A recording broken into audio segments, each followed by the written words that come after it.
En voulant vendre des sacs, j'ai perdu de l'argent avec ma dernière campagne publicitaire. Dans cette vidéo, je vais vous lister les 3 principales erreurs que j'ai commises, comment j'ai pu rectifier le tir, mais surtout la leçon que j'en ai tirée. Si vous êtes e-commerçant, suivez bien cette vidéo jusqu'à la fin. Cela vous évitera très certainement de commettre les mêmes erreurs que moi. Si vous me suivez déjà depuis quelques temps, vous savez certainement que j'ai fait plusieurs mois en Asie où j'étais à la recherche de nouveaux fournisseurs, mais surtout de nouvelles opportunités d'affaires pour moi et pour mes clients. Étant en Chine, il est très difficile d'avoir accès à l'écosystème GAFA. Qu'est-ce que j'appelle GAFA? C'est tout ce qui est Google, Facebook, WhatsApp et tout. On doit utiliser des VPN pour y avoir accès. Et donc, j'avais un VPN sur mon téléphone. Je n'en avais pas sur mon ordinateur. Or, généralement, lorsque je configure des campagnes publicitaires, j'aime mieux travailler sur ordinateur parce que ça me permet de bien voir mon business manager et de paramétrer bien les choses comme cela se doit. Donc, étant donc en Chine et n'ayant pas la possibilité de pouvoir gérer moi-même mes campagnes depuis mon ordinateur, j'ai délégué cette tâche-là à mon équipe. Je vais déléguer dans la tâche de lancer une campagne publicitaire sur la vente des sacs à une de mes collaboratrices. Elle lance la publicité. Après, entre tout ce que j'avais à faire, parce que si vous me suivez, vous avez bien remarqué, j'étais vraiment en mouvement, je n'arrêtais pas de voyager, de visiter des usines et tout ça. J'ai complètement zappé. Et au bout de 3 jours, je me souviens quand même que j'avais demandé qu'on fasse un certain travail. Je lui demande donc de me faire un rapport, mais la publicité qu'on avait lancée, c'est à quel niveau, quels sont les résultats, on a vendu combien de sacs. Et là, coup de théâtre, elle me dit, on a vendu un seul sac. Je lui dis, mais comment ça, un seul sac en 3 jours, un seul sac? Et la publicité courait toujours. Donc, je lui dis, arrête la publicité et fais-moi un état précis de cette campagne-là. Je lui dis, combien est-ce qu'on a dépensé en publicité? Quel était le coût par acquisition? À combien de ça est-ce qu'on a vendu?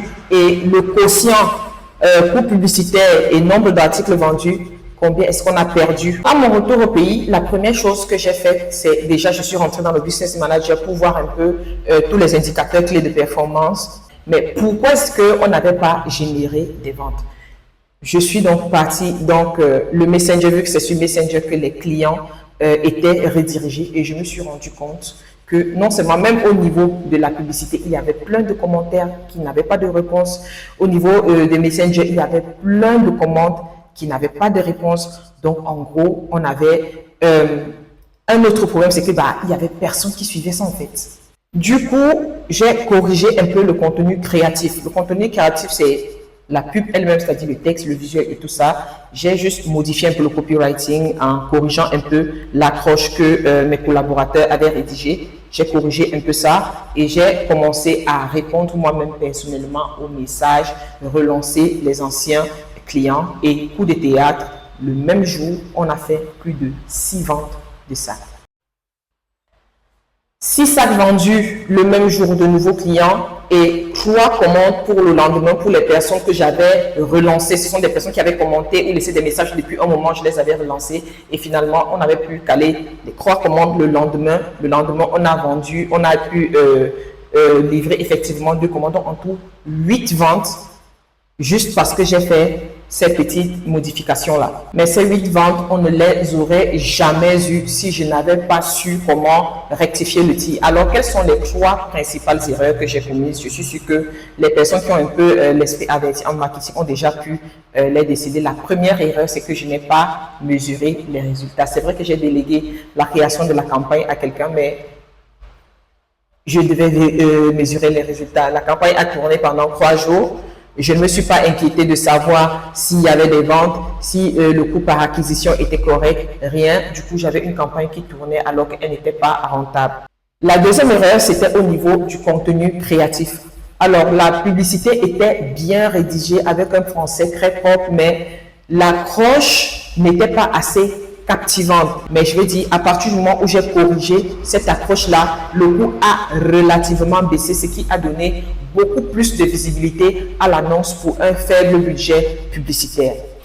La troisième erreur que j'ai commise, c'est parce qu'il n'y avait pas de closing, il n'y avait personne pour discuter avec les clients qui posaient des questions et vu qu'il n'y avait pas de réponses, ils se désintéressaient. Donc, toujours contrôler ces résultats pour pouvoir stopper le plus tôt possible une campagne si jamais vous jugez qu'elle n'est pas rentable. Bien travailler le contenu créatif parce que c'est très important. Votre premier objectif de vente en ligne, c'est surtout d'avoir les intérêts. Plus la publicité est intéressante, plus elle a de la visibilité pour le même budget et moins elle est intéressante, plus elle va vous coûter cher pour le même budget. Troisième point, vous devez toujours closer, répondre à vos clients et les prospects chauds, les relancer toujours au moins une fois. La leçon que j'ai reçue de cette expérience-là et que je confirme même tous les jours en entreprise, alors c'est vrai, mes collaborateurs, je ne vais pas tirer sur eux, ce sont des personnes que j'adore, ce sont des personnes qui m'adorent, qui adorent l'entreprise ADN. Mais au final, je vous garantis, la personne qui paye les factures, c'est vous. La personne qui paye la publicité, qui paye les salaires, c'est cette personne qui aura toujours le réflexe de voir, j'ai lancé une campagne, est-ce qu'elle donne de bons résultats? Qu'est-ce qu'il faut faire pour changer ça? Les personnes qui sont payées n'auront pas toujours ce sentiment-là d'avoir à cœur, de vouloir vérifier, est-ce que je lui ai demandé de lancer la campagne, elle a lancé la campagne. Après, que la campagne ait de bons résultats ou non, c'est plus gros son problème parce que, elle a lancé la campagne. C'est moi qui va me réveiller à 3 heures du matin et me dire, j'ai lancé cette campagne, est-ce qu'elle génère des résultats? Qu'est-ce qu'il faut faire pour améliorer? Comment est-ce que je peux, comment? Parce que c'est moi qui ai investi mon argent dans cette entreprise-là. C'est pourquoi j'exhorte souvent aux personnes, aux chefs d'entreprise, que vous soyez une PME, que vous soyez un auto-entrepreneur ou bien je ne sais pas pourquoi, formez-vous au minimum en marketing digital. Ne déléguez pas complètement l'aspect vente en ligne à un community manager ou à un prestataire externe. Vous devez avoir un minimum de compétences. C'est le fait d'avoir ce minimum de compétences-là qui vous permet de savoir si vous vous dirigez droit sur le mur et comment rectifier le tir. Contactez-moi si vous souhaitez apprendre à faire de la publicité et si jamais vous souhaitez discuter avec moi de votre projet, caler une séance de consulting et je serai heureuse de vous aider à avoir des réponses pour vos interrogations et préoccupations.